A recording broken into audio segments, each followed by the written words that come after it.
Hey guys, welcome back to the Captain's Blog channel. My name is Sean, and today we'll be going through every Space Marine Legion by Bricky, and we will start soon. But I just want to mention that since we are a beginning channel, starting channel, um, we would greatly appreciate if you could like, subscribe, and share if you guys are interested in the content, and do leave a comment if you have anything you'd like to recommend, or if you'd like any suggestions, um, any improvements to the video and the quality. Please let me know. And uh, well, with that out of the way, I think we can actually start sooner our discussion on every single Space Marine Legion. My previous videos have been quite long. I'm trying to make it shorter. Hope this works out. I will be pausing a few times for us to discuss things, but hopefully not as much. I went through the video already. Again, it's not a reaction, it's a discussion, so we will get into it just in a bit. Let me set it up and we will get cracking. To the people on the internet, the time has come. The reckoning begins. Your boy got himself a shaker cup.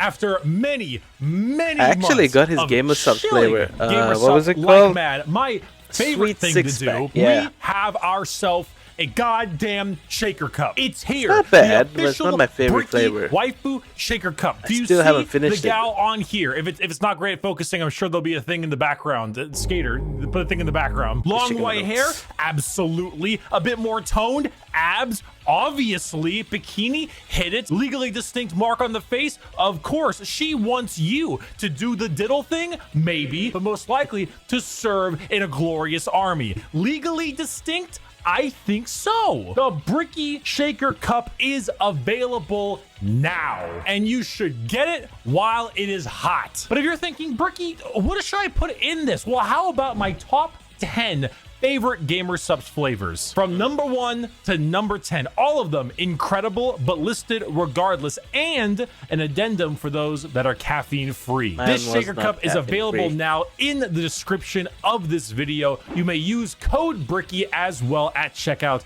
to get a discount. I actually forgot to use code Bricky. A massive amount of profits goes to yours truly, and a huge thank you to Gamer Subs for sponsoring and for getting me this beautiful cup. Go out there and get it.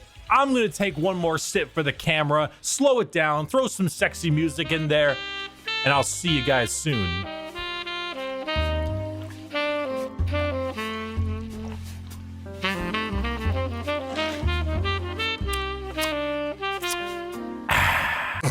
Hello everybody, my name is Bricky, currently stuck in the walls of the most prodigious school in the Imperium by punishment for falling asleep during class.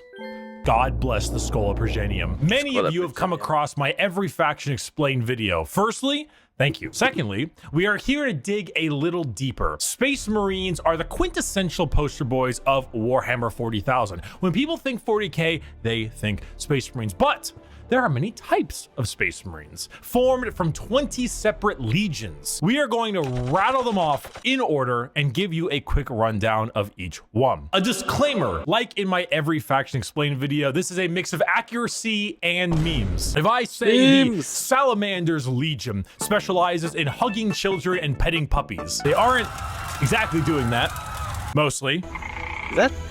Is this from Emperor's Text Speech? Like to pet this creature. But you can infer that they care about civilians and are a bit kinder than the average Space Marine. A Space Marine being a genetically modified super soldier that's had 1 million new and terrifying organs shoved into them, refrigerators strapped to their bodies, and are about so 19. far above the average human that they are referred to as demigods instead. Okay, so real quick. It's actually 19 organs for the standard Space Marine, and there's something called a primary Space Marine, which is basically an upgraded version of a regular Space Marine that gets 22, so 3 additional organs.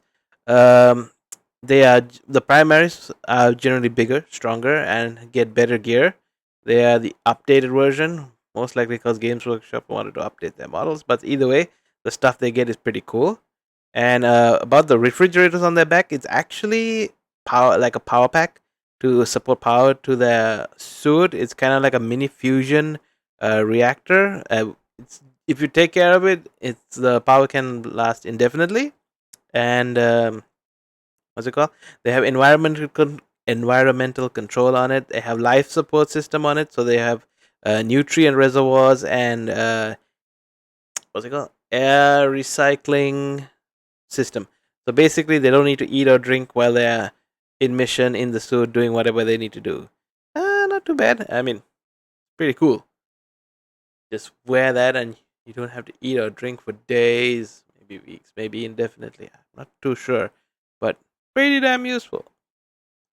Space Marine has a father, unlike you, a Primarch, which is basically an even bigger Space Marine that was forged in a lab by the God Emperor of Mankind, that gigantic golden dude you see everywhere, who is both the leader and now the martyr of humanity. The Primarchs are his 20 sons, built in a lab, who lead 20 legions of Space Marines, who are their sons, not from a lab, but rather a dissection table, giving them the powers and skills of their associated Primarch via a gene seed, a special organ carrying the genetic makeup of their Primarch and, their seed. So if Jagatai Khan of the White Scars has the genetic makeup that wants him to go really, really fast, then his sons, the Space Marines, also want to go really, really fast. I should note that I am only referring to the legions this time around. If you're interested in sub-factions like, let's say, the Black Templars, then...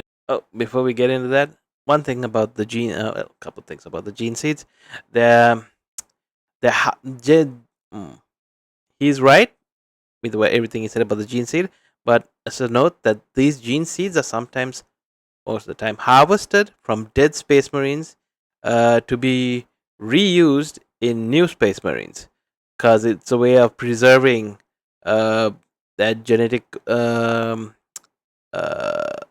how do you say, organ from the Primarchs, because the only way to make more of these is by, through another Primarch. If you have a Primarch around, you can somehow manufacture more of these gene seeds, but if they're not around, you have to use whatever's left. So sometimes the gene seeds may even have this is my speculation, may have some information from the previous user of it, but that's my take on it. But yeah, that's my 2 cents on that thing. About the Black Templars, they are a successor chapter. Okay, so we're talking about legions in this whole video. So there are 20 legions originally before the Horus Heresy and during the Horus Heresy. But after the Horus Heresy, they had to make changes in the Imperium, because if you have a legion that is so huge and with so many super demigod level humans that can, and if they suddenly turn, you have to deal with an army of demigods. It's kind of a problem, especially if you can't reach every location in the galaxy where they could be. So in order to minimize the amount of damage a corruption could have on a group of Space Marines, they decided to take every legion and break them into parts called chapters. And that's what the current state of the setting is, where all the 20 legions, 9 loyal legions of the Imperium are now broken down into smaller sub-factions called chapters. And even the main, like say for example, the Salamanders, my favorite chapter, was its own legion at the time, but they had to break into smaller chapters because of the new rule was put by another guy. I'll mention him later. So I'll get into a bit more detail later, but the Salamanders were heavily damaged during the Horus Heresy, so they couldn't make many chapters out of their legion, but they managed to make a few. But bigger so legions like the the Ultramarines, the blue guys, they are huge. There's a lot of them, so they had ended up making a lot more successor chapters. These guys in particular, the Black Templars, are successor chapter from a legion called the Imperial Fists. The guys in yellow. We'll get into that, but yeah, not into the Black Templars, but maybe into the Imperial Fists a little bit. So let me just continue. I'm rambling again, and we'll get to the next part. It's not going to be here. However, I do have a excellent Black Templar video. I'd argue it's probably the most accurate one I can think of. It goes through the whole lore, everything about them. It's a very long video, and I'll put it in the description. Just look up Black Templar video in the description. You'll get what you need. And now, with the easy explanation out of the way, I haven't checked it out. I might actually do a reaction on first Legion. Dark Angels. Dark Angels. Hey, that's straight out of Monty Python, the audio. Primarch Lionel Johnson, a duelist, a knight, a real asshole, I'm not gonna lie. The single word descriptor, paranoid. The He's available to play first now. Legion, hailing from the death world Lionel known Johnson, as Caliban. Their Primarch, Lionel Johnson, is what happens when you try to make the side profile Chad meme into a genuine character. He is a master tier duelist, a brilliant strategist. I've seen his model, and his face looks a lot like Tywin Lannister from Game of Thrones. If you guys have watched, I'm pretty sure a lot of y'all have watched, but still, that was pretty cool. I mean, previously he's got the long hair and the big beard, but his current look is very Tywin looking. And Caliban blew up because there was some chaos battle going on in there with the Dark Angels. I don't know the exact details yet. I had to go over some of the lore. I may go over with it with you guys. But yeah, let's continue. And an overall dick. There are few situations he isn't prepared for, and few fights he isn't ready to lead head on. This makes the Dark Angels have a very Knights of the Round Table vibe. They look like the knights of old with these large suits of power armor, often donning robes and hoods. Their names also follow this. They have like Ezekiel, Azrael, Belial, Samuel, and so on. However, the common thing associated with Dark Angels are the Fallen, a part of their faction that turned traitor against the Imperium, and they are very heavily trying to expunge all knowledge of them from existence. Fallen?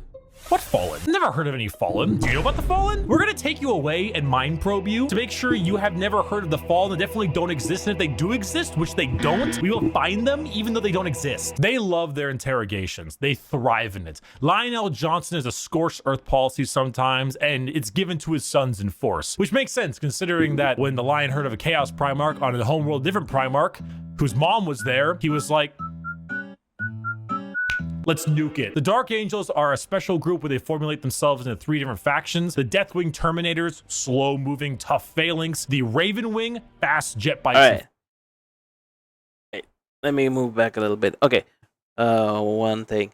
The Fallen are basically the Dark Angels that were left behind on the planet Caliban, their home planet, while the other Dark Angels with Lionel Johnson went to fight for the Horus Heresy and get that sorted. But when they came back, the guy he had left in charge of the Dark Angels in Caliban, a guy called Luther, who is actually his I don't know if you could call it foster father or father figure, had been corrupted or turned or swayed against him by the forces of chaos. So they had, and a lot of the Dark Angels on Caliban did not know this, and they kind of just following orders and tried to fight with the Dark Angels coming back. So one thing led to another, and a whole mess happened. And those of the ones on the planet were seen as traitors and were named the Fallen. And they ran away. They've gone into hiding, and they generally secretly try and leave messages here and there on the walls, so other Fallen who see it would know where Fallen members can gather. So it's kind of, I don't know, it feels like a little bit of an assassin, what do you call it? Assassin's Creed. You remember that game? It feels a little like that. Let's see. Okay. Yeah, about the companies he's talking about right now, the different wings.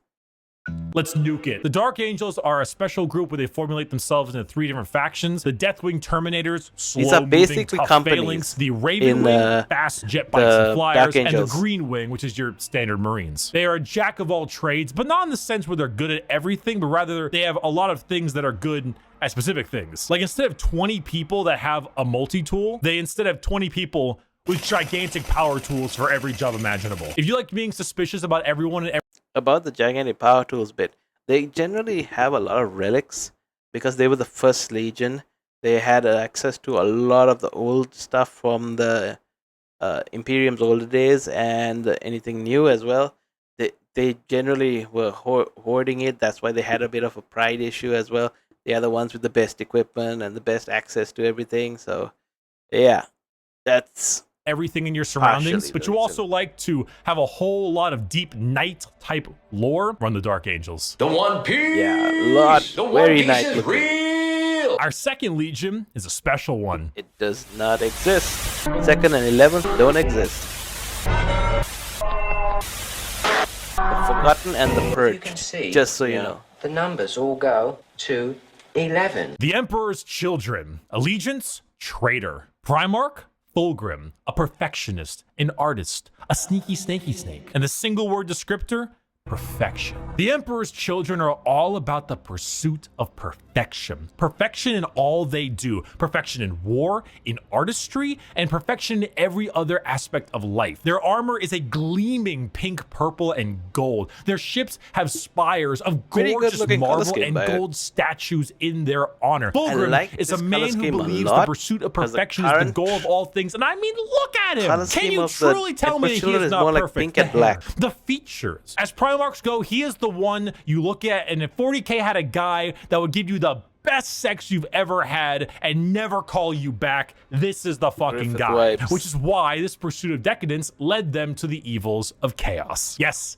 Emperor's Children are our first Chaos Legion, and not just a normal one. One devoted to, you guessed it, Slaanesh, the Prince of Pleasure, God of unspeakable excess. The Emperor's Children in their pursuit are now horrifyingly mutated beings through Slaanesh's great will. They torture and maim to feel perfection through pain. They screech and attack with sonic weaponry for perfection through sound. And they slaughter, aiming for perfection in war. Fulgrim himself lost the battle against Slaanesh as a demon sword corrupted his mind and transformed him into the sexy man he was, into the sexy snake he is now. A demon Primarch, corrupted and bringing his legion's will by himself.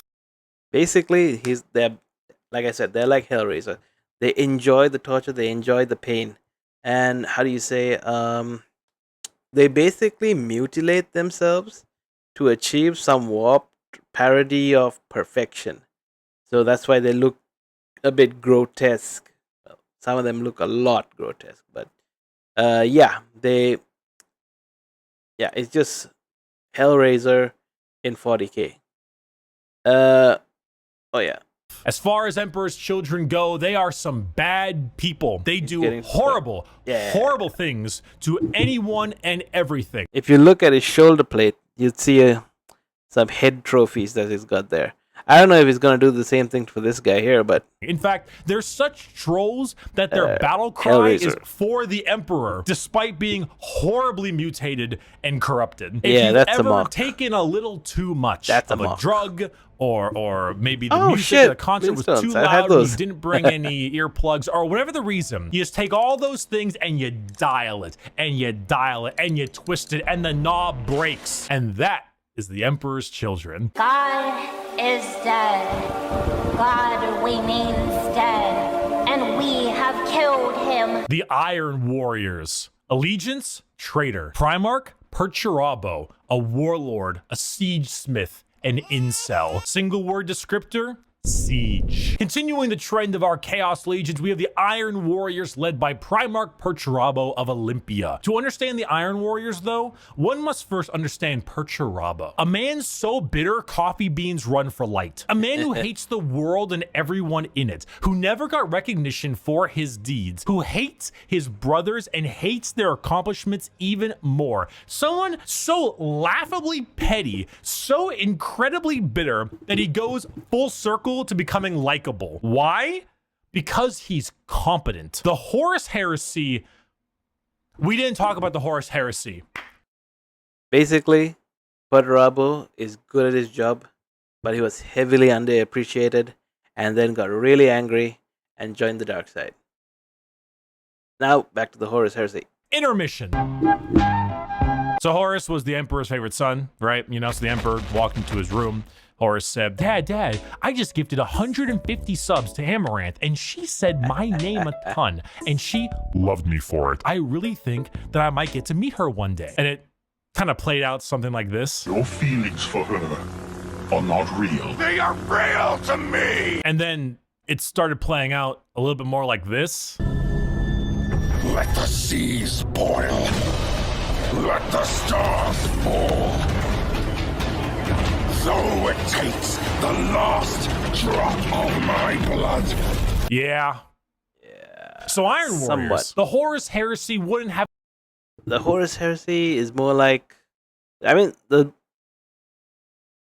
Black Legion, or should I say, the Sons of Horus, Horus's Legion, it was basically the poster boys of the Chaos side of the Horus Heresy. But he was corrupted by his brother, Logar, from the Wordbearers Legion, and that Logar, the Primarch of the Wordbearers Legion, was corrupted by two of his own Space Marines, Erebus and Corferon, when he hit a low point. We'll get to the low point soon. It's actually in this video. Continue. Have gotten shit done without Peter Turbo. Imagine an entire faction that is the personification of brutal industrialism, where you serve the Legion until your dying breath. You build and you kill and you siege and you kill and you literally summon demons just to take them and trap them in machines and use them as cannon fodder. This is a thing they do. They summon demons to trap and use as shock troops. The Iron Warriors are siege warfare incarnate. They are heavy weapons, they are tanks, they are turrets, and they don't die. They hate Imperials, they hate Imperial fists. Do you need a pacifier, Iron Baby? No!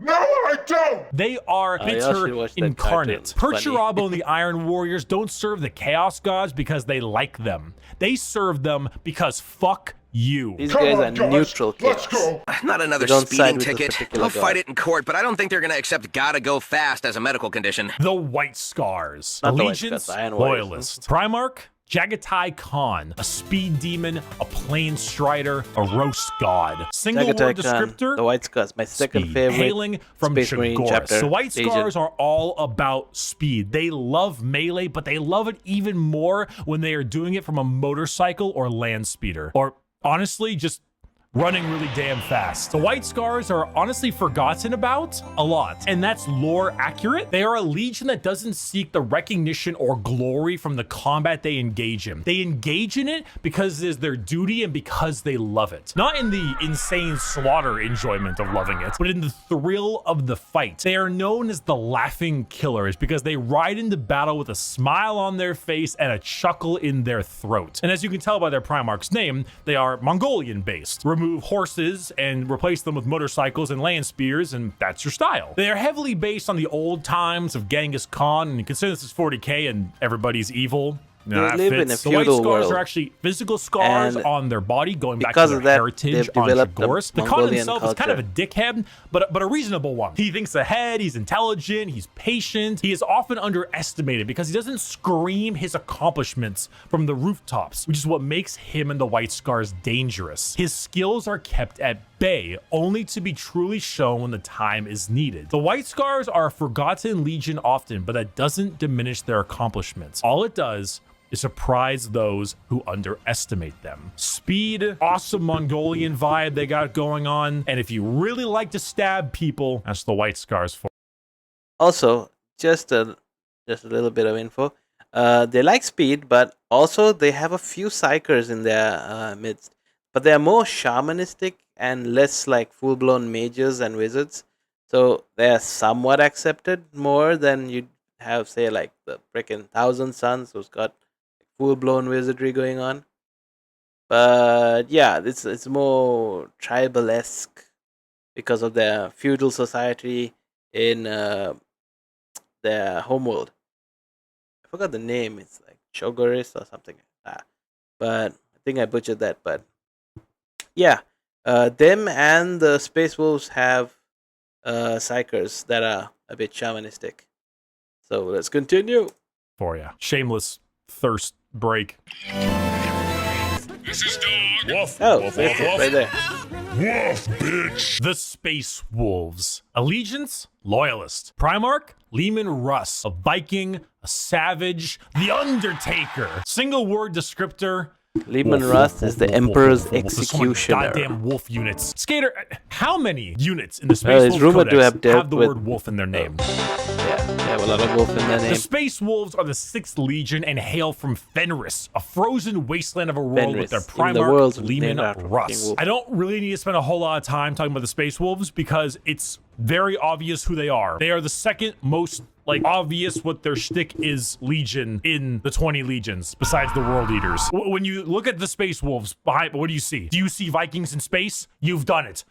Congratulations, you have found Vikings in space. But they have as much in common with a regular Marine as an old-day Viking with like a Roman soldier. You see, as a Space Marine, your body is so enhanced that you filter out poison, and so you can't get drunk. The Space Wolves distill a special mead out of a horrible poisonous plant that would kill a normal human so they could get drunk. They have fangs in their mouths. They sometimes cannibalize their enemies. Sometimes they eat people because they gain knowledge about them from there and about battle plans. The Space Wolves are savages. Oh, by the They're way, about cannibalize. they actually have guys that are like werewolves in their chapter or legion. I think it's a more recent thing, but it's basically like some of their guys have been like either warp affected, so they got a bit more werewolfy. But I'm a bit light on that lore. Maybe we'll look into it a bit deeper in the next, maybe not the next one, but in the videos down the line. I'm a bit interested to find out why they look very Wolverine-y right now. Their enemies. Sometimes they eat people because they gain knowledge about them from there and about battle plans. Well, The Space this Wolves ability are is not savages. They're only raiders. for the They're Space Wolves. Vikings. All But other despite legions all have of this, the they are exact ability where loyal they to eat their the meat core. and they can Lehman gain Russ is info. an egotistical guy who just shouts stories and tales of his accomplishments everywhere they can. But at the same time, he was so damn loyal that instead of gunning down his foes, he hit him with a fucking backbreaker to show his devotion. Yeah, the backbreaker part is basically he broke the back of Magnus the Red, who is the Primarch of the Thousand Suns chapter that he was sent to execute. Emperor's executioner. He's rumored to have dealt with one of the two missing legions, the second or the 11th, but it's speculation, nothing confirmed. They also refer to the Emperor as the All-Father. Very Viking Nordic-esque terminology there. You know, All-Father is also referred to Odin in Norse mythology, so just throwing that in there. But yeah. And his devotion to wrestling. If you want Vikings in space, you found it. Play the Vikings in space. We're going to build the wall. We have no choice. We have no choice. Build that wall. Build that wall. Build that wall. The Imperial Fists. Allegiance, Loyalist. Primarch, Rogel Dorn. A builder, a phalanx, and he needs a hand. Single word descriptor, fortify. The Imperial Fists are led by Primarch Rogel Dorn, their homeworld of Inuit. However, they themselves are actually a fleet-based chapter, with their main source of recruitment coming from an enormous moon-sized ship called the Phalanx. The Fists are a chapter you think of when you think of duty. They love to serve. The love to serve and the inability to be moved. Rogel Dorn is an architect, a master builder, and basically a rock in brain and body. A lack of humor or ability to lie shows that he is as blunt as the weapons of war he creates. Not the swords he makes, but like blunt, strong weapons. The Fists are the same. Take your archetypical American Marine style look, a buzz cut, a hard sense of duty, and then throw in some power armor and a love for building defenses, and you have the Imperial fists. They are immovable. When you find a spot, they're ready to defend. You can't breach them. Their knowledge of defensive warfare is paramount. Without them, the Horus Heresy would have been so much more effective. Yeah, but thanks these to guys their were insane and immovable key tenacity, defense the of Terra. Imperium lives today. And let's not forget that Iron Warrior and Imperial Fist rivalry. Want to know why the Iron Warriors are so bitter? These guys are the reason why. Hey, guys! Yeah, the Imperial Fist got way better jobs. Where While is he going? the Iron Warriors were sent into the most harder fights where they need to crack open really difficult defenses. But the Imperial Fist just like build it up and then stay that could put. have killed me! Hey, guys! We missed! Get another! Dorn and Perturabo are basically two sides of the same coin. One is just a bit more level-headed and got better jobs. If you want to be defensive, to be good at everything Space Marines are good at, bolters, heavy weapons, vehicles, Man, you look want a at that classic guy. military fighting Two force, cannons in each start arm. isting. I am having a very bad day. Today is one of the worst days. Nice Oh, boy. lords.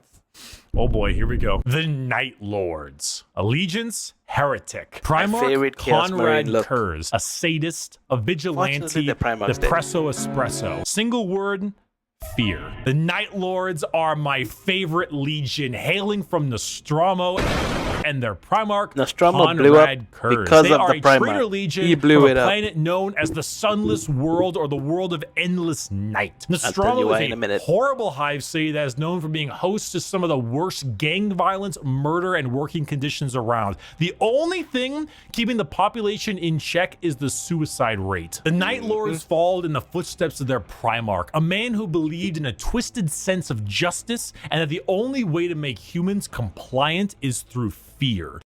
He is basically Dark Batman in this planet. He came in here and was disgusted by the way people were behaving, and it just started brutalizing everybody until they started like following through and stopped doing whatever they were doing. So basically, he made them fear him more, and then actually doing the things they wanted to do, because everybody was corrupt, everybody was a douche, everybody was doing things the way they wanted, and no matter how do you say, think Gotham City, and think his only way to fix Gotham City is to just beat everyone to death or just execute them. And yeah, then he rose up the ranks like this until he became a known figure in the underworld, and basically was called, like, I think was it the Night Haunter. He just terrorized everybody until everyone just fell into place and then started, like, I think working for him. He became the ruler of the planet, and while he was in charge, everything started going smoothly. They were like, okay, everybody behave, and Night Haunter will not come after you in your sleep. So things worked out for a while until he had to join the Emperor in his crusades and bounce from the planet. And then eventually the entire planet just fell back into their old ways and started becoming more, how do you say, not psychotic, but just back into their old habits of, criminal activity, the psychopaths running around doing whatever the heck they want. And it went back into Gotham City all over again. And the worst part is, he was recruiting Space Marines from this planet. So imagine, you're recruiting Space Marines, demigod level people from Gotham City. You're pretty much gang members in your legion. And everybody's a thug, everybody's a criminal. And the Night Haunter hates that kind of thing, and he ended up hating his own legion because of that situation. Because he knew that when the planet fell back into its own ways, old ways, and that pool was being used as fuel for his forces, he was like, "No, I'm done." And when he actually turned, or when he was turning to the chaos side, he actually went and blew up Nostromo. It was like, F you guys, and just bounced and joined the dark side. Well, I mean, he was dark already, but I don't know why no one saw that coming. But yeah, pretty scary, dude. I don't know how well he'd vibe with the Emperor's Children or the Slanesh lot, but his Legion might. But that's neither here or there. I think some of them had like dealings with the Dark Eldar. I'm not too sure, but I've heard stuff like that. Anyway, let's just continue.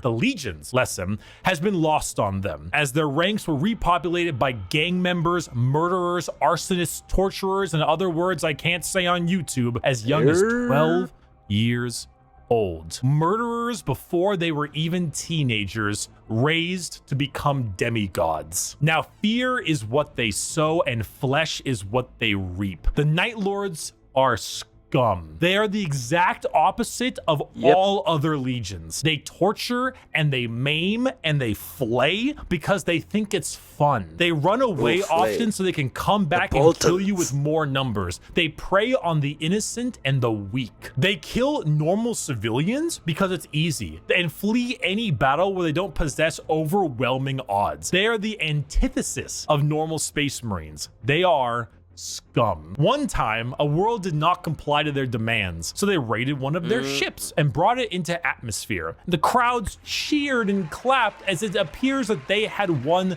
the battle. And the airlocks opened, and the skinned and flayed bodies of the crew were thrown down in the populace. In other words, a legion of gangers and criminals. Add together a heavy Slavic influence to them, and you've got my favorite faction. You have not done the dishes for 5 years. They existed on purpose by the Emperor. He allowed them to exist as terror tactics. Just putting that out there. So embarrassed when people come over here. What does it matter? You bring them over, you kill them. Vampires don't do dishes. The Blood Angels. Allegiance, loyal. Primarch, sanguineous. An angel, a vampire, a dead-ass They're all vampires, by the way. Single word descriptor, blood. The Blood Angels are 9th Legion, hailing from the homeworld of Baal, with their Primarch, Sanguinius. The Blood Angels are a tragic tale with one of the best Primarchs, one beloved by almost everybody, a genuine angelic figure who led his people to glory, killed by the hands of the traitor Horus before the Emperor's eyes. The death of their Primarch led the entire Legion to madness as their gene seed malfunctioned and created something known as the Black Rage. The Blood Angels degrade over time, experiencing something called the Red Thirst, which gives them a genuine vampiric I think they had the Red Thirst blood. before As their Sanguinius minds died. degrade and break down, they get angrier and angrier, becoming berserk killing machines with no other goal than to tear everything in sight apart. But they don't see it as that. They see themselves there, at their Primarch's demise, with Horus in sight. And to them, it's time for vengeance. That Space Marine over there, that Chaos Space Marine, that's Horus. Kill him. That Orc War Boss over there, Horus. Kill him. That Tyranid Swarm, 1,000 Horuses. Horai. Kill them all. Did your toast come out a little bit burnt? Horus sabotaged your toaster. Destroy the toaster. Destroy it. Do it. Do it. Kill your toaster. Do it. This slow, debilitating disease takes over the Blood Angels, and it gives them this angelic, vampire, and Catholic-inspired imagery. They have chalices of blood. They rest in coffins. By the way, all the successor chapters, or most of them, angel wings from their bodies. have They are heavy a blood tragedy theme. through and through, and the only thing that will look more tragic are the mangled bodies of those they come in contact with. I got a diesel engine. If you look at the image here, you see some black Space Marines and the red Space Marines. The red Space Marines are the regular Blood Angels. The ones in black with the red X on the shoulder, if you can see some of them. Even the, what was that? Dreadnought in the back. That means they're in the Death Company. They have, the Death Company is something like where they have experienced the Black Rage to a point where they're literally unstable in battle. Like, you can't really rely on them as much as you would have with a regular Space Marine, because they're more prone to going full berserker mode. So they are put into like death companies, so they can like live out their days in a company full of just berserkers that can are allowed or sent into places where they would be most useful, instead of to more tactical places where they need to be a bit more level-headed. But yeah, kind of cool though. Bodies of those they come in contact with. I got a diesel engine, and honey, we forgot to mention, we're gonna take your job away. The Iron Hands. Allegiance, loyalist. Primarch, Ferrus Manus, a machinist, an inventor, and not a great head on his shoulders. He got decapitated by Single word? Bionics. Fulgrim. The Iron Hands are from the home planet of Medusa and their Primarch, Ferrus Manus. Does Ferrus Manus have an iron hand? You fucking know he's got an iron hand. He uses those iron hands. It's not even iron. It's another stronger material. I don't know how. I can't remember how his arms got coated with it, but he uses that to craft his weapons in a more fine way, because it's basically metal on metal. I don't know how that works, but apparently it helps him craft much better than he would have using regular tools. I guess he can, maybe it's a flexible kind of metal in his hands. Who knows? But yeah. The Iron Hands believe that the flesh is weakness. But despite all of their enhancements, despite all the things that made them demigods, replacing some of the flesh with bionics will allow them to serve the Emperor more. They go hard into vehicles and dreadnoughts. Dreadnoughts being giant walking sarcophagi that have wounded space marines piloting them from the inside. Vehicles, metal upgrades. These are the things that make up this legion. Their tech marines have servo arms sticking out from all directions. They have a wide array of mechanics and extremely often replace limbs with metal ones, serving all kinds of different functions to deal with their enemies. The Iron Hands are also not particularly nice. They're kind of assholes. I mean, marines are already normally pretty big assholes, but they're a little bit up there because of their flesh, civilians made of flesh, because you see, the flesh is weak. Flesh is corruptible. Bionics, the strength of the machine is pure and cannot so easily be corrupted. So if you want people who have this little techno-fetishistic vibe to them, that love their vehicles and their walking coffins, hit up the Iron Hands. Understand, Commander? I 11th was never here. Legion 11. It's either the Forgotten or the Purge. I wouldn't know, but I'm just going by order. I think it might be the Purge, and second may have been the Forgotten, but that's me speculating. Why, hello there. I have returned from touching grass. I know. I'm pretty cool with the grass touching. And now let's continue our Warhammer lecture. This ruffles my jammies. Okay, so what's going on here? I am a super sandwich! The World Eaters. Allegiance, heretic. Primarch, Angron, a butcher, a slaughterer. Like extremely, earth-shatteringly, unreasonably fuck-ass mad. Single word descriptor, anger. Hey you!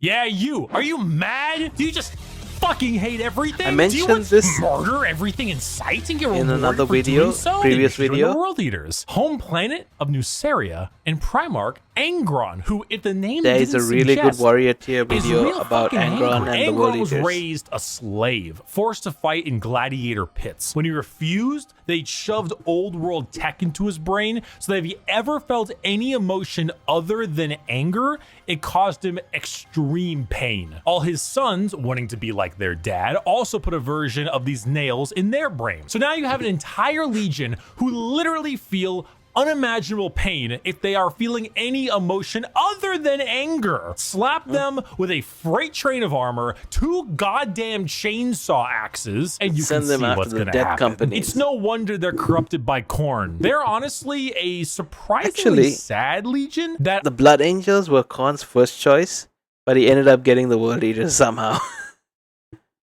I actually Irony. screwed up in assuming that they were all just angry murderers. I mean, they are, but they didn't start out that way. Their corn corruption degraded their intelligence, their free will, and made powerful warriors into arguably even more powerful warriors, but blunt, like frothing at the mouth psycho warriors. The World Eaters, like I mentioned in the Space Wolves, they wear their concept on their sleeve. They are angry, they want to kill things, they want to kill you, and maybe some of their friends, and that's the faction. They're red, they're mad, they're gonna run at you and cause death. If you like that, you play the World Eaters. Or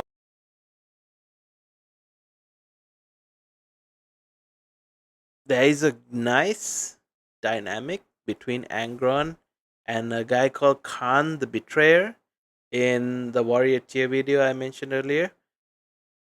Well, Khan the Betrayer is actually a Chaos Lord of the World Eaters. He's like got a kill count in the millions or billions. I can't tell. I have to go recheck.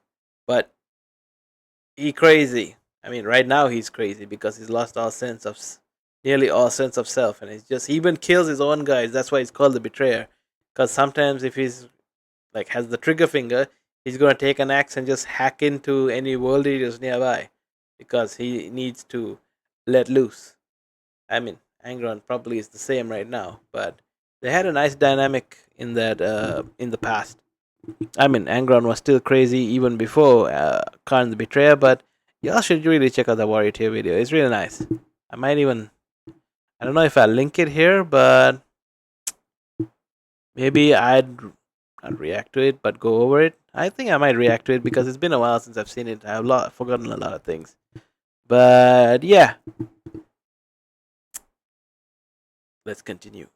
Or you like it because they were, at one point a lot better than that. Most of Warhammer was a lot better than that. I was once a lot better than that. That was when I was in college. I didn't finish college, and neither did Angron. It is. Ultramarine. Hail, Caesar.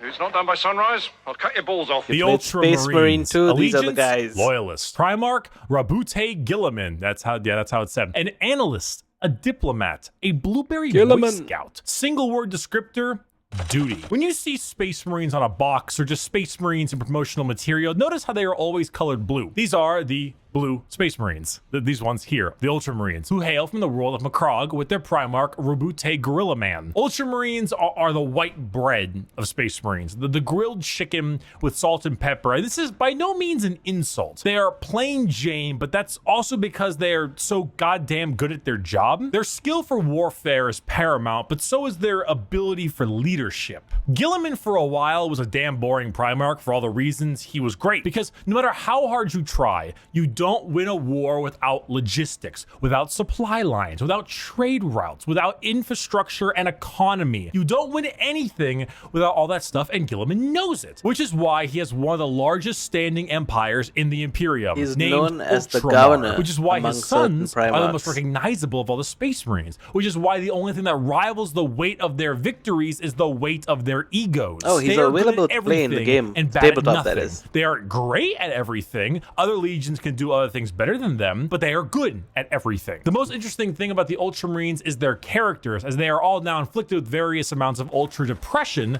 for many reasons. Gilliman is, at the time of recording, the only playable Primarch currently on the tabletop, and the only one that has returned to the 41st millennium for the Loyalist side. He took one look at what his empire has become, and immediately wanted to fucking die. Lionel Being Jones is forced back to too. lead everything he once hated, an Imperium rotten to its core with his sole responsibility to save it, is kind of what makes him interesting. They are a perfectly standard legion with perfectly standard ideals, and great if you want a simple, clean slate. Oh, before we continue, in the current setting, the galaxy, the Milky Way galaxy, has been split in half by something called the cicatrix something. I always forget these words. Cicatrix maledictum or something like that. Basically, it split a chaos-like rift from the warp, just ripped the galaxy in two, and there's one half of the galaxy that's still in normal working condition, where the Terra is, where Gilliman is, and it's still functioning relatively normally. But on the other side is basically called Imperium Nihilus. Why? Because it's completely cut off from the rest of the Imperium, and there is no way to cut through it through the warp, and you got to somehow go around it, which is a long way. So it's very difficult to send people back and forth. And since they're cut off from the main part of the Imperium, they are kind of left on their own against all manner of threats, not just chaos, but even the aliens like Tyranids, orcs, Dark Eldar, and what have you. So,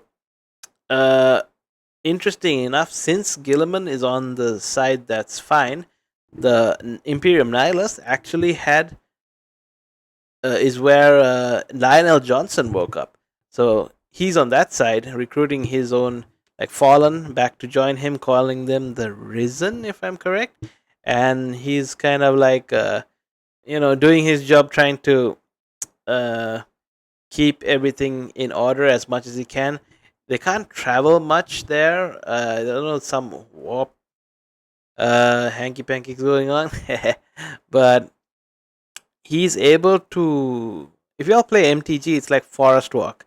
He can use forest somehow to teleport him from let's say, from one planet to another planet through the forest. I don't know how it works, but it works. And yeah, let's just continue with this before I start going off on another tangent. Oh, stinky, funny poop, poop funny, woo! The Death Guard. Allegiance, heretic. Primarch, Mortarian. A reaper, a poison, an ungodly stench. I find these guys interesting and boring at the same time. The Death Guard hail from Barbaros, with the Primarch Mortarium. The 14th Legion were known for their incredible resilience to damage. That's a lot of damage. Where the Imperial Fists were defensive thanks to tactics and posturing, the Death Guard were resilient because they could take a punch or a gut shot or a cannon to the chest and just keep on moving. They are slow, yet they are resistant, which was only confounded as a Death Guard captain, Typhus, codename Dickhead, sold them out to Nurgle, god of rot and decay. Now, the Death Guard are a Nurgle-worshipping infected legion whose ability to feel pain and take damage has all but just gone away. They wade through gunfire, able to kill normal Marines 10 times over and continue unharmed, all while spreading rot and disease in the name like of Resident their dark, Evil in very Warhammer. stinky master. Where the Death Guard enter, plague spreads. People get sick and they die. They spread debilitating disease to all around them. Why would a legion need to be anything more than very tanky when their enemies are falling over, puking, firing out of both ends, and having their skin peel off just by their presence? Entire worlds infested with a zombie rot, swarms of insects that eat flesh Zombie and rot, metal man. alike, all while the legion advances slowly, painfully, allowing the disease they spread to take its toll before they reap the lives they believe belong to them. And look at Mortarian's model, dude. The man is dollar as fuck. A gigantic moth with a gigantic scythe. paint Come job, on man. now. The Death Guard. For my next! Oh, another thing about the Death Guard, some of their contagions are actually a little interesting. Like one of their plagues, like the zombie rot, it's sound based. It's not like they get affected by, infected by like a little plague or a germ. It's like they hear the sound the zombie things make, and that fear you have from that sound infects you. You're infected via sound. And then once you're infected, you slowly begin to turn into that zombie kind of thing. But here's the kicker.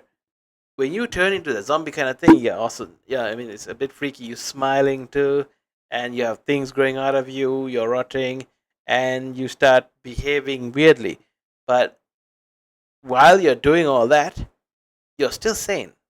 You can still think rationally, but you can't control your body.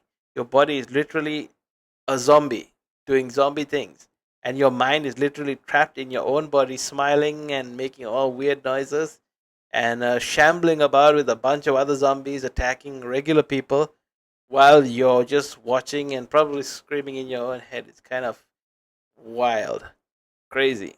Shrek! I'm gonna fucking kill myself. The Thousand Sons. Allegiance, heretic. Primarch, Magnus the Red. A scholar, a sorcerer, a fucking model looks nerd. pretty cool. Single word descriptor? If you paint it. magic. The Thousand Sons hail from their homeworld of Prospero, with their Primarch Magnus the Red. The final Tragic of our Legion. 4 major Chaos God factions, the Thousand Sons are disciples of Tzeentch, the Changer of Ways. They went from Heavily a red inspired color by their scheme to a Egyptian blue theming, the color Legion scheme themselves after are they got slaves to the corrupted. god of trickery and change, most of them no longer even having a physical form, reduced to just dust, I will piloting explain suits that dust of bit. armor at the whim of a sorcerer leader. The Thousand Sons do not deserve their fate. There's a common joke that Magnus did nothing wrong. This is untrue. He has done much wrong. However, he is very sympathetic, mainly because explain the that Space too. Wolves and Leman Russ sought to end their rivalry through the annihilation of their legion, escaping only through the assistance of the Changer of Ways. Okay, this is where I jump in. Okay, so the Thousand Sons is a tragic situation simply because Magnus and his entire legion and his entire planet were really big on using magic from the warp, you know. So they were like literally the wizard world, and he was really promoting the use of this, and the Emperor was really trying to hide the use of this because it's the same reason why he was very atheist. He didn't want anyone believing anything close to religion or tampering with the warp, so as to keep the chaos gods out of it and to like slowly remove their relevancy from the galaxy and the threat that they represent. But with tapping into warp energy, you're like literally playing with fire, and you're like probably baiting the chaos gods to do something. So Emperor probably would have sided with a no-go for the magic, but there was a trial of sorts that was that debated between the use of the warp and not use of the warp. Magnus obviously was for it, using the sorcery, but eventually the decision was made where they would have to either end it or really like highly sanction the use of this thing. So Magnus was kind of defeated in that situation, but he kind of was using magic secretly on the side in the home planet without like in closed doors kind of situation. And he was using it at the time when Horus was in the process of finishing his like being corrupted, and Magnus was like in some kind of like astral form in the warp or like in some sort of sense, and could feel his brother Horus being corrupted, and actually went to him to see what's going on and tried to convince him not to turn, but it was kind of too late. And once Horus was done turning, Magnus was just bounced back, and he was like, "Oh no, what should I do? I think I need to go warn the Emperor." And then he tries to do a communication via. Okay, first I don't know if he communicated through normal means, but nothing was going through. But in the end, he tried to communicate through the warp to reach the Emperor. Now, for some context, the Emperor at this point had left the crusade because there was a crusade going on to conquer the galaxy, and he had left back to Terra and left everything in the hands of the War Master Horus to run the show and finish it off. But this corruption bit happened, so that threw a monkey wrench in the whole thing. Now, the Emperor didn't know about this monkey wrench situation going to happen and just went back to Terra to do his own thing. What was he doing? He was trying to make how do you say, the Eldar use these like webways. That's the word, webways to travel. So they use like a pocket dimension. So the Emperor is trying to either make use of another pocket dimension or create another one, or make use of the Eldar's one, or find a way to make that their primary mode of transport than using the warp, which is still quite dangerous. And I think, in my speculation, the gods would have known about this and put plans into motion to stop that from happening, so they have still more access to, you know, people coming through the warp. And because of this situation, the Emperor was on Earth trying to solve that. He put a lot of defenses to protect it from warp missing, you know, like just in case the warp gods decide to send stuff to stop this. But in the end, it was Magnus who showed up trying to break through to communicate with the Emperor and warn him. And he didn't know about this plan. This was a full secret. Nobody knew except the emperor. So when he was trying to break through, it wasn't working. And then Zinch came and offered either a deal or let him, break through. And once he broke through and tried to send the message, the defenses are down and a whole bunch of demons were just raiding Terra. So yeah, that was a huge mess. The Webway project failed, and the Emperor was pissed. So then he didn't know what was going on. I don't know. I don't even think the message went through. So he decided to, Magnus tried to call, and this whole thing went up. I need him to come here and answer for what he did. And he sent orders for Lehman Russ to go and bring Magnus back to Terra to face the Emperor and answer for what he did. But the orders were intercepted or even just given to Horus to pass to the rest. And Horus twisted the orders and sent to Lehman Russ saying, hey, you need to kill Magnus by order of the Emperor. And then Lehman Russ, being the executioner, went straight to Magnus's homeworld to wreck and kill them all. At first, Magnus had said, okay, people are coming to reprimand me. Just let them in. Let's see what happens. Let them in, and they just started massacring. Then Magnus was like, what's going on? And then jumped in there to try and stop this and try to get come to a reasonable conclusion, but orders were orders. So they fought. In the end, Magnus was defeated. He's got his back broken, like Bricky kept mentioning.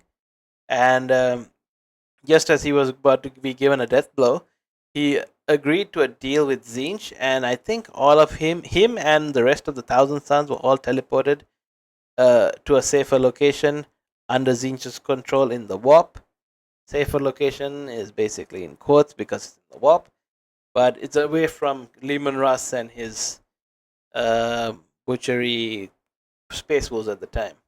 Yeah, quite a bit of info there. So that's basically what happened to them. And I think I can let it continue from here. And forever changed because of it. Meanwhile, magic is their main tool. Take some Lovecraftian style abilities, the eyes everywhere, and potent spells to be cast at their foes, whether these are bolts of psychic lightning, reversing time itself, opening up portals to unreality, or changing the very fabric of the universe. The Thousand Sons sorcery knows no bounds, and they are very good at it. If you're a fan of like wizards, your classic style of spellcaster, and you want a ton of them, combined with a tragic backstory and a Primarch who, like Mortarion, looks fucking baller, the Thousand Sons are for you. You fucking asshole! One thing I forgot to mention, the part where I mentioned the dust piloting the suits, you wouldn't understand it without some context. Basically, the Thousand Sons are really good at warp magics and sorcery.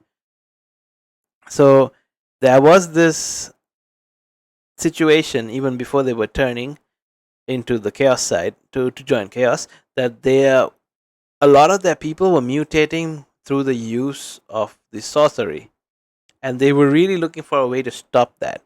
And it continued even after the Horus heresy.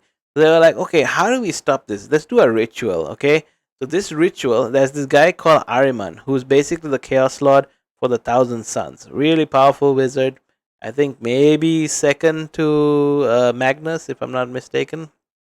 He had a ritual with another bunch of wizards, and like they made the spell and they cast it to affect all of the Thousand Sons. And the Thousand Sons who weren't that magically gifted or that magically powerful like the wizards, the scrubs, the soldiers, the guys with the guns, just like, just bang bang, shoot without zap zap. Those guys were affected by the spell differently. Their insides, their body were literally disintegrated into dust. And the spirits of those Thousand Sons that died actually pilot the suits they're riding like ghosts inside armor. So that's why a lot of their movements are very mechanical, very like golem-y, and they just they're pretty much undead technically, and they just follow their orders to the letter. But yeah, now we move on to the Sons of Horus. There's no way. You're a fucking cheater. You're such a sore loser. You're a cheater. My dad works at Nintendo. The Sons of Horus, or the Luna Wolves, or the Black Legion. Allegiance, heretic. Primarch, Horus, a warlord, a treasured friend, or the traitor himself. Single word descriptor, assault. The Sons of Horus are the formal name of Horus's legion, hailing from the world of Chthoniya. The Sons of Horus themselves were assault troops. The strength of their attack was some of the most powerful in the legions. While the White Scars may favor speed for their strikes, the Sons of Horus were known for their overall offensive power. It was even said that if the Sons of Horus met the Imperial Fists, they would be at a stalemate for eternity. However, the Sons of Horus are no longer, because, well...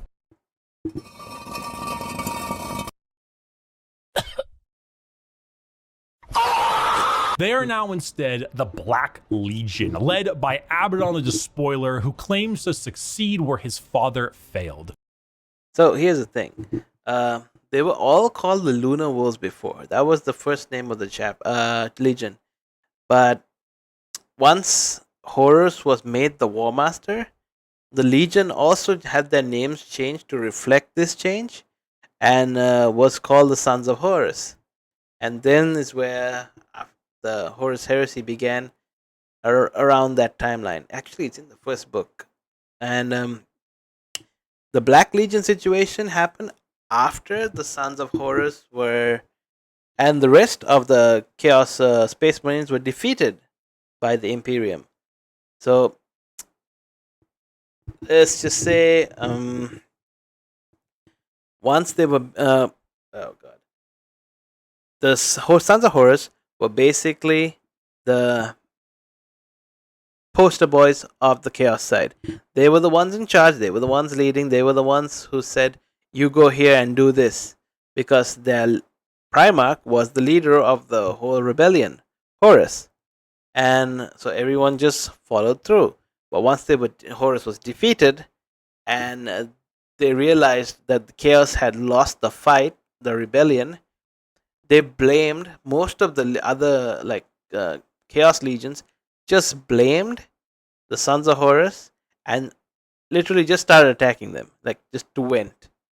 And they were getting beaten back real badly.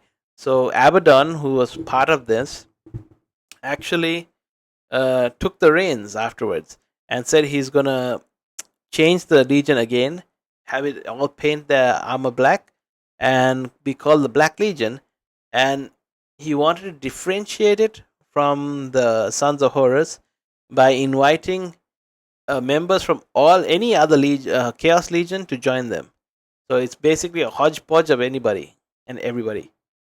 So let me continue again.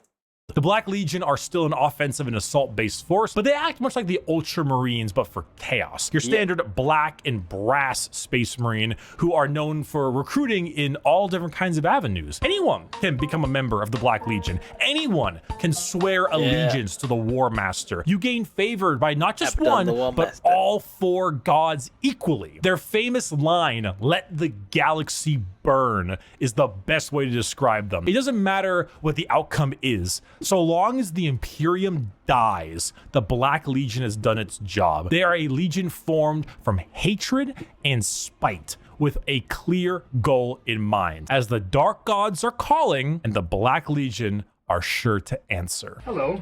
Do you have a moment to talk about our Lord and Savior? The Word Bearers. No. It wasn't fucking optional! The Word Bearers. Allegiance, heretic. Primarch, Lorgar Aurelian, a preacher, a fanatic, a choir boy. Single word descriptor, zeal. If the Black Legion answer the call of the Dark Gods, what if instead you decide to call the gods first? Well, then the Word Bearers are for you. The 17th Legion, led by Primarch Lorgar on the planet of Colchis.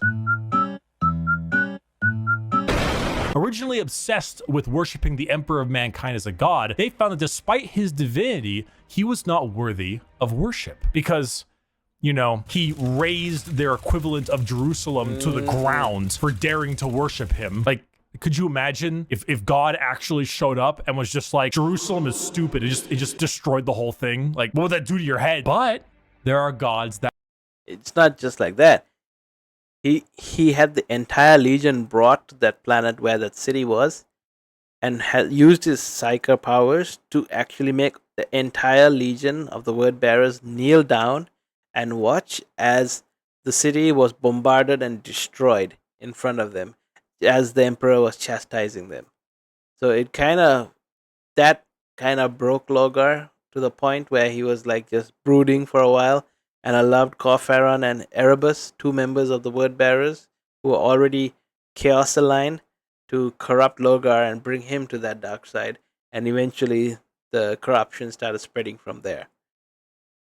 That want worship and will reward those who do. The word bearers are chaos worshippers to a T. All chaos gods. I actually they like specialize this, in demonic rituals, the summoning of demons, and the legion. mutual possession of their own troops. It's they the most welcome chaos demons feeling to I their feel- bodies I to think. fight as I mean, one. next to the They exalt the dark gods themselves for world aid. And eaters. guess what?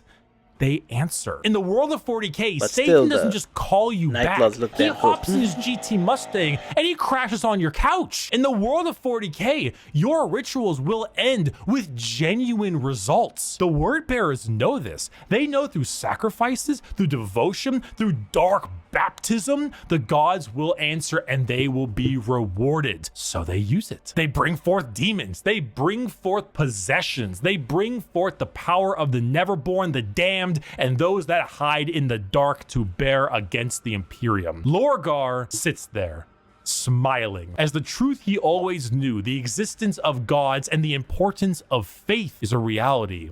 And it is a tool he is using to rend the galaxy. Dear Sir Stroke Madam. Salamanders! Fire! My favorite legion. Exclamation mark. Fire!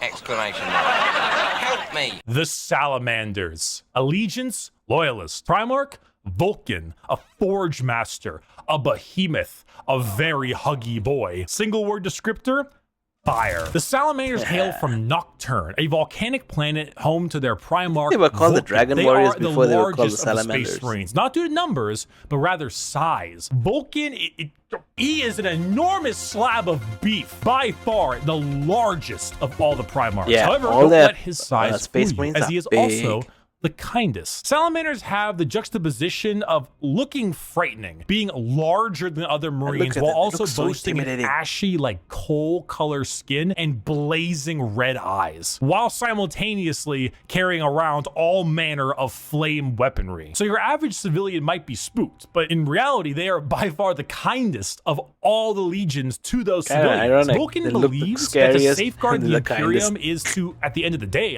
safeguard its people. So unlike other legions who put their lives far and above the average human, the Salamanders spend significantly more time trying to save them, often taking numerous losses by doing so. They are very independent as well. They're forgers and blacksmiths, maintaining their own weapons and crafting versions of it. They also have the very rare privilege of being able to see their families even That's after really becoming rare. a space marine. That privilege is really they rare. care, which is the funny part, because the 7.5 foot tall giant with flaming red eyes who just reduced a traitor to bubbling metal says, "You have nothing to fear, young citizen. Take my hand." If you enjoy fire, melting Vulcan things, is a and being great the forger. nicer of the Marines, Salamanders are for you. Vulcan is a really great forger and craftsman. He has actually made 9 really powerful artifacts for his chapter, Legion.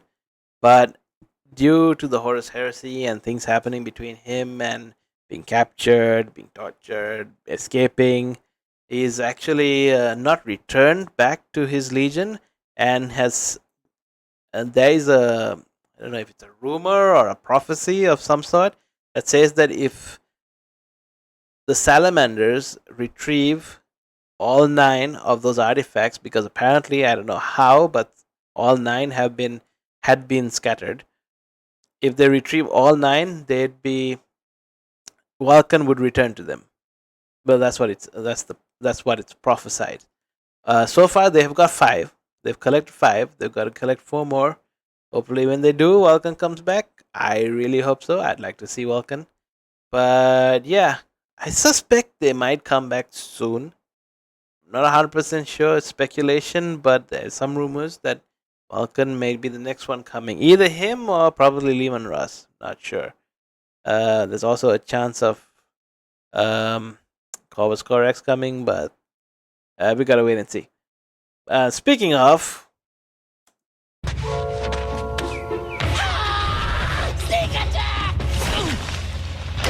Saga, sneak attacks don't work if you yell it out loud. The Raven Guard. Allegiance, Loyalist. Primarch, Corvus Corax. A there Raven, a Shadow. An industrial dance DJ. Single word descriptor, stealth. The Raven Guard are the final Loyalist Legion at 19 and hail from the planet Deliverance with Primarch Corvus Corax. If it hasn't been made clear enough already, the Raven Guard are stealth specialists and proficient in all manners of assassination. Despite this, their signature winged jump pack and double lightning claw look is, well, not very stealthy.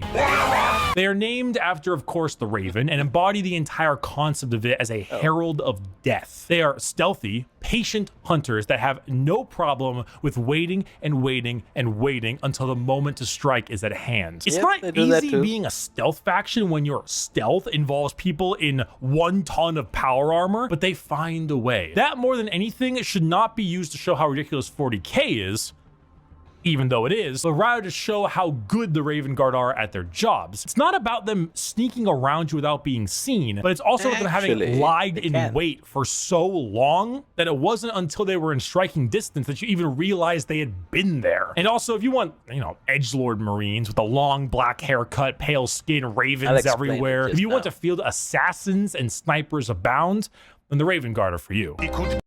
The Raven Guard also, specifically Corvus Corax, has this ability called the Shadow Walk. It basically allows, it's a warp-based power that allows him to be, he allows him to disappear from the perception of others. So that ability is also transferred to his Raven Guard, Space Marines, maybe through the gene seed. So they are all able to do this stealthy, movements. They can go from one place to another really sneaky At least that's maybe why people aren't recognizing a ton of power armor walking past them. But yeah, Alpha Legion also sneaky people, but they're more covert. In this very room, it could be you. Espionages. It could be me. It could even be... Whoa! What? It was obvious. The Alpha Legion. Allegiance, Heretic. Chaos. Yeah. Primarch, that look is basically, there's some speculation by people that the Alpha Legion actually are acting as double agents and working against Chaos while working with them. But this is all speculation. It's not confirmed at all. But that's the entire shtick of the Alpha Legion. Everything they say is a lie. You can't believe them. You can't take their word for it. It's all maybe it's true, maybe it's not. But yeah, you just gotta wait and see. And Omegon. Saboteurs, destabilizers, Twin Primarchs also. Single word descriptor, espionage. Finally, the 20th Legion, the Alpha Legion, led by Alfarius and Omegon, the only Legion to have 2 Primarchs who were split as twins. The Alpha Legion are heretical, we think, and specialize in destabilization of society and armies. Their entire shtick is the Hydra, because when you cut off one head, 2 more take its place. All of the Alpha Legion look exactly like their Primarch. Olive skin, shaved head. All claim to be Alfarius. All are liars. They make the largest use of sleeper cells and cultists in the Chaos Space Marine factions because it's extremely easy to take over a planet when you've poisoned our water supply, burned our crops, and delivered a plague unto our houses. Where the Raven Guard use stealth and sabotage to eliminate their enemies, the Alpha Legion prefer to weaken them over time with sleeper agents, impersonations, basically anything you can imagine from a hardcore spy movie or Cold War level espionage. Being Alfarius is not only an honor, being Alfarius is the requirement. There's a story of someone chasing down an Alpha Legion agent for years upon years, and when they finally catch up with them and they see that the agent is wearing the same face as their pursuer, because this was the plan all along, to kill him and take his spot. We're talking facial reconstruction surgery, we're talking hacking, we're talking political assassination and impersonation, everything. They are Space Marines in name only, because being a strong stoic warrior is not what the Alpha Legion is interested in. In fact, the Alpha Legion is interested in you not even knowing that the Alpha Legion is a thing. I am Alfarius. You are Alfarius. We are all Alfarius in his Lord's glorious army. Thank you everyone so much for watching this video. I hope you learned a little something. The Alpha Legion was also suspected to have been one of the, this is speculation, to be one of the first legions still with the Emperor. They say that Alfarius may have already been with him and acting as an agent from the very start, but being unnoticed until the very end, where he comes back in. Apparently he had gone and discovered his brother Omegon somewhere in the galaxy, but we'll have to watch a few videos down the line to really get a grip on the situation. And it's Alpha Legion, so it's here or there, you never know. But yeah, I hope if you were on the fence about what Space Marines you wanted to field, you would now have a better idea of what you want to play. Buy my Gamer Sub Shaker. It's on sale. It's on pre-order. It's ready to go. Just get it. Just get it. Use code Bricky. It's in the description. Just get it. And a huge thank you to all of my patrons over on patreon.com/Bricky and the members on the YouTube channel. Your names are here. I thank you a ton. You are all very generous. And all right. That's it. Oh, that was a long video. Well, I hope you guys got a bit more information on the 20 or 18 Space Marine Legions, because the two of those ones are actually not there. The reason they were not there initially was because Games Workshop wanted you to have the ability to make your own legions and then put your own story in there so people can play their games like that.